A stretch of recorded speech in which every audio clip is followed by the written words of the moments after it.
तो अगर आप एक जॉब कर रहे हो और लोन की रिक्वायरमेंट आ गई है आपको, तो आज इस वीडियो में हम बात करने वाले हैं पर्सनल लोन की। तो पर्सनल लोन क्या होता है, क्या क्या डॉक्यूमेंट लगते हैं, क्या रिक्वायरमेंट होती है, कैसे मिल सकता है, कौन कौन से बैंक, कौन कौन सी एनबीएफसी हमें ऑफर कर रही है, कौन कौन से प्रोडक्ट्स इसमें अवेलेबल होते हैं। तो वीडियो स्टार्ट करते हैं, सबसे पहले ये समझते हैं कि पर्सनल लोन होता क्या है। तो पर्सनल लोन का सिंपल सा मतलब ये होता है कि मान लीजिए आपको कोई पैसों की रिक्वायरमेंट आ गई है, तो आप पर्सनल लोन बैंक से जाके ले सकते हैं। और जो पैसे आप फ्यूचर में कमाने वाले हो, जो सैलरी आप फ्यूचर में कमाने वाले हो, उस सैलरी के अगेंस्ट में बैंक आपको आज एक फिक्स अमाउंट लोन प्रोवाइड करा देता है।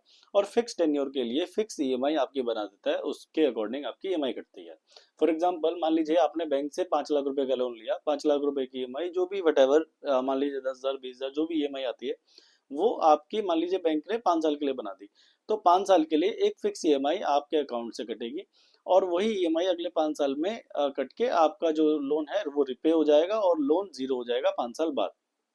ये सिंपल सा फंडा पर्सनल लोन का होता है। पर्सनल लोन, तो अगर हम बात करते हैं कि पर्सनल लोन की तो कौन कौन से बैंक और कौन कौन सी एनबीएफसी हमें ऑफर कर रही है पर्सनल लोन। तो पर्सनल लोन की अगर हम बात करें, अगर हम बात करें बैंकों की, तो बैंकों में एचडीएफसी, एक्सिस, आईसीआईसी, कोटक, ये सारे के सारे बैंक हमें पर्सनल लोन प्रोवाइड करा रहे हैं। अगर हम बात करें एनबीएफसी की, तो टाटा, चोला, पूनावाला, पिरामल, ये सारे के सारे एनबीएफसीज हैं जो हमें अनसिक्योर्ड लोन, आपका पर्सनल लोन प्रोवाइड करा रही हैं। तो पर्सनल लोन का सिंपल सा फंडा क्या होता है कि आपको कितना परसेंट मिल सकता है भाई, इसमें ये डिपेंड करता है कि आपकी जो सैलरी है, वो सैलरी का कितना परसेंट आपको लोन मिल सकता है। तो पर्सनल लोन में क्या होता है कि जो आपकी कंपनी है, जिस कंपनी में आप काम करते हैं, ये चीज़ उस पर डिपेंड करती है। मान लीजिए आप कैटे कंपनी, मतलब जो भी कंपनीज इंडिया में डिपेंड कर एग्जिस्ट करती हैं, उन कंपनियों को बैंकों ने 4 से 5 पार्टों में डिवाइड किया है। Cat A, cat B, cat C, cat D, cat मतलब एफ तक भी जाता है। कैट ए कंपनी का मतलब जो बहुत अच्छी कंपनीज हैं, जैसे एशियन पेंट हो गई। कैट बी उससे छोटी, कैट से उससे छोटी, और सबसे छोटी कैट डी और एफ में भी जाती हैं। आपका जो रेट ऑफ इंटरेस्ट है, आपका जो लोन अमाउंट है, वो डिपेंड करते हैं कि आप किस कंपनी में वर्क करते हैं। अगर मान लीजिए आप कैट ए कंपनी में वर्क कर रहे हैं, तो इसका मतलब ये है कि सैलरी का 20 टाइम्स या 20 टाइम्स या 25 टाइम्स तक आपको लोन मिल सकता है। आपके 1 लाख रुपए की सैलरी है, तो आपको 25 लाख रुपए तक का लोन अमाउंट ईजिली मिल सकता है। अगर हम बात करें आपकी कैट डी कंपनी अगर आप आती है, तो आपकी सैलरी का 10 गुना या 12 गुना तक आपको एज अ पर्सनल लोन मिल सकता है। तो ये एक छोटा सा एग्जांपल है आपकी एलिजिबिलिटी का, कि आपको लोन कितना मिल सकता है, कैसे मिल सकता है। आप बात करते हैं कि पर्सनल लोन में क्या रेट ऑफ इंटरेस्ट होता है। तो रेट ऑफ इंटरेस्ट भी डिपेंड करता है कि आपकी जो कंपनी है उसकी लिस्टिंग, जो कैटेगरी है वो क्या है, A B C D E F. अगर आपकी कंपनी जितनी अच्छी होगी, जितना अच्छा कैटेगरी में आपकी फॉल करेगी, उतना ही रेट ऑफ इंटरेस्ट कम आएगा। और जितना ही नीचे जाती जाएगी, जितना ही वो जो हमारी जो कैटेगरी है डी, जितनी ही category D C E F तक जाएगी, उसका रेट ऑफ इंटरेस्ट डिपेंड, उसका थोड़ा सा बढ़ना स्टार्ट हो जाता है।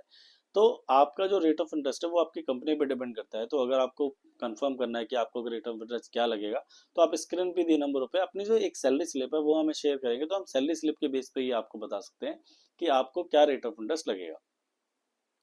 अब बात करते हैं कि क्या आपको पर्सनल लोन ये पर्सनल लोन ओडी फॉर्म में मिल सकता है।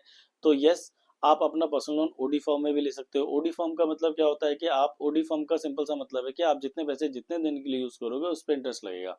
अगर आप यूज नहीं करोगे तो नहीं लगेगा। इसका मतलब क्या है कि मान लीजिए आपने 5 लाख रुपए का लोन, आपने ओवरड्राफ्ट लिमिट ली। ओवरड्राफ्ट लिमिट आपको एक ओवरड्राफ्ट लिमिट बैंक ने बना के दे दी। तो मान लीजिए 5 लाख रुपए में से आपने सिर्फ 1 लाख रुपए एक दिन के लिए यूज करे, तो आपको जो मंथ एंड के बाद जो आपकी ईएमआई कटेगी, वो 1 लाख रुपए पे सिर्फ इंटरेस्ट पार्ट कटेगा, ना कि आपकी ईएमआई कटेगी। तो इसका ये बेनिफिट है कि आप सिर्फ इंटरेस्ट पार्ट देते हो, आपको प्रिंसिपल पार्ट नहीं देना। आपकी जो ईएमआई है वो कम रहती है स्टार्टिंग में। कुछ साल बाद, मान लीजिए 2 साल बाद, 3 साल बाद, ये एक फिक्स टेन्योर है। टेन्योर के बाद आपका जो पर्सनल लोन है वो रिड्यूस होना स्टार्ट होता है। उसके बाद आपके ईएमआई लगनी स्टार्ट होती है। तो आप अपना जो पर्सनल लोन है वो ओडी फॉर्म में भी ले सकते हो। बट अगर आपको पर्सनल लोन ओडी फॉर्म में लेना है, तो सिर्फ एनबीएफसी ही एक ऑप्शन है जहाँ पे आप अपना लोन जो है वो ओडी फॉर्म में ले सकते हो। अगर आप बात करते हो एचडीएफसी, एक्सिस, आईसीआईसी, कोटक की, ये कोई भी बैंक आपको ओडी फॉर्म में पर्सनल लोन प्रोवाइड नहीं कराते हैं। अगर आपको पर्सनल लोन ओडी फॉर्म में लेना है, तो बजाज, टाटा, चोला, पूनावाला, ये कुछ ही एनबीएफसीज हैं जो आपको ओडी फॉर्म में आपका पर्सनल लोन प्रोवाइड कराती हैं।